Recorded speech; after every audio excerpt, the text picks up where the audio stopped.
Her name was Julia Bennett. Born and raised in Florida, USA, Julia had always been drawn to the natural world.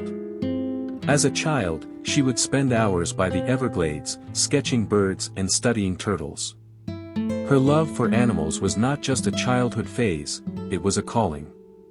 After graduating with a degree in environmental science, Julia secured a position at the Busch Gardens Zoo in Tampa. The address was 10165 McKinley Drive, Tampa, Florida, 33612. There, she worked tirelessly caring for a variety of species, from playful otters to endangered big cats.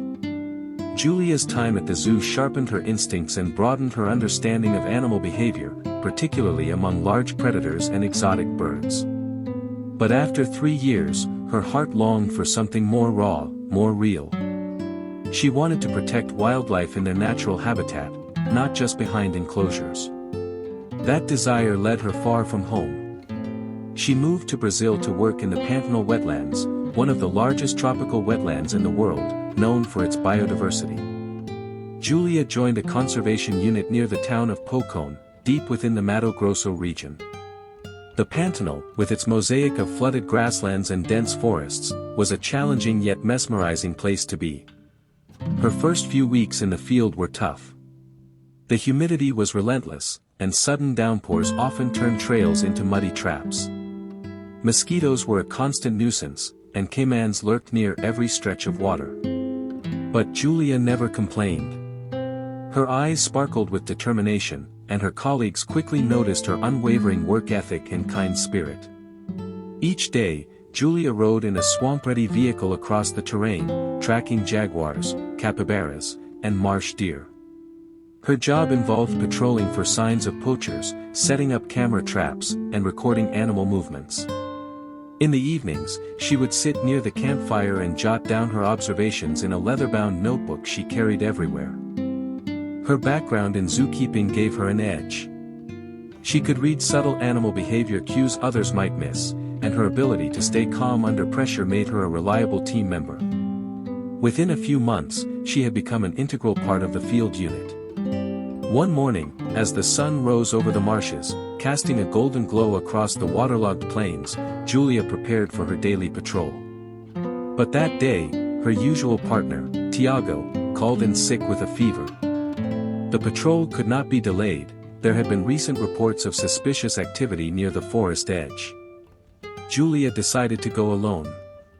She packed extra supplies, bottled water, protein bars, a radio transmitter, a map, and her first aid kit. The vehicle rumbled as she steered it over the uneven tracks, reeds brushing against the sides. The sun climbed higher, turning the wetlands into a shimmering mirror of heat. She drove slowly, noting tracks left behind by tapirs and jaguars. A group of scarlet macaws flew overhead, screeching sharply. Everything seemed ordinary, until she spotted something that didn't belong. A dark green truck was parked awkwardly behind a cluster of palm trees near the edge of the forest. It had no visible license plate, and its windows were tinted black. Julia felt her stomach tighten. She stopped the engine and raised her binoculars. 2 figures stood near the back of the truck, fumbling with something. Her instincts kicked in. This could be poachers. She drove closer, sounding her horn. The men turned sharply, startled. She waved and shouted, "Stop! I need to check your vehicle." They hesitated but didn't flee. One of them gave a forced smile and nodded. Julia stepped out, staying alert. "I work with the Pantanel Conservation Unit. Open the back, please." The taller man complied. What she saw inside left her speechless: a tranquilized giant anteater, an endangered species, its limbs bound, its snout twitching slightly. Julia turned, ready to run back to her vehicle to call for backup. But she was too late. The second man lunged and grabbed her from behind, pinning her arms. "Don't scream," he hissed. The other helped tie her hands with nylon rope and dragged her into the brush. They left her tied to the trunk of a thick tree. Julia yelled that the authorities would catch them, but the men ignored her, climbed back into the truck, and drove off, leaving her stranded and exposed to the burning sun. Her wrists throbbed from the tight rope, and her throat grew dry. The heat was unbearable, and dizziness began to creep in. Julia's eyes fluttered. She was fading in and out of consciousness when a noise brought her back, a low, guttural growl from behind. At first, her blood ran cold. Then she saw them, a pair of jaguars, slinking silently through the tall grass. Julia froze. She had heard stories of jaguar attacks, but these animals weren't acting aggressively. They sniffed the air, circled her once, and sat at a distance, watching. Then, another jaguar appeared, a large male with a distinct white patch on his forehead. He slowly approached, eyes locked on hers. Her heart pounded, unsure whether to fear or hope. The male jaguar stepped closer, sniffed the ropes binding her hands, and gently pawed at them. Julia gasped, recognizing the scar on his hind leg. It was the same jaguar she had treated 6 months ago after it had wandered into camp injured by a snare trap. She had fed him, medicated him, and eventually released him back into the wild. Now, against all odds, he was back. The jaguar bit gently at the rope, tugging until it frayed and finally broke. Julia, stunned, pulled her hands free and sat upright, trembling. "Thank you," she whispered, barely believing what had happened. The jaguar gave a low purr before walking away into the tall grass, the other two following. Julia stood up, sore but determined.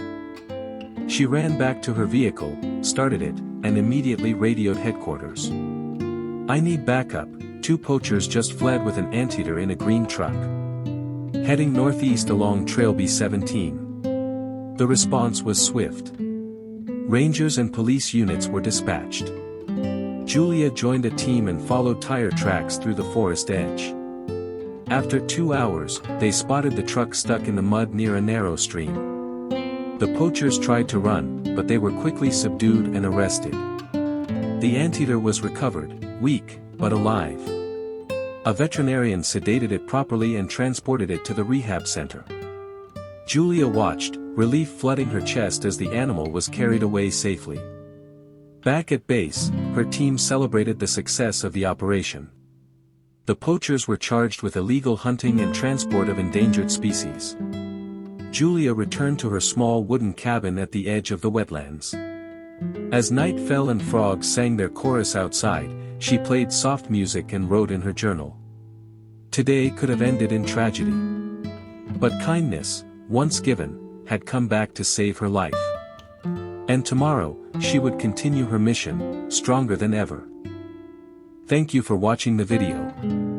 If you enjoyed it, please like and subscribe to support the channel. See you in the next episodes.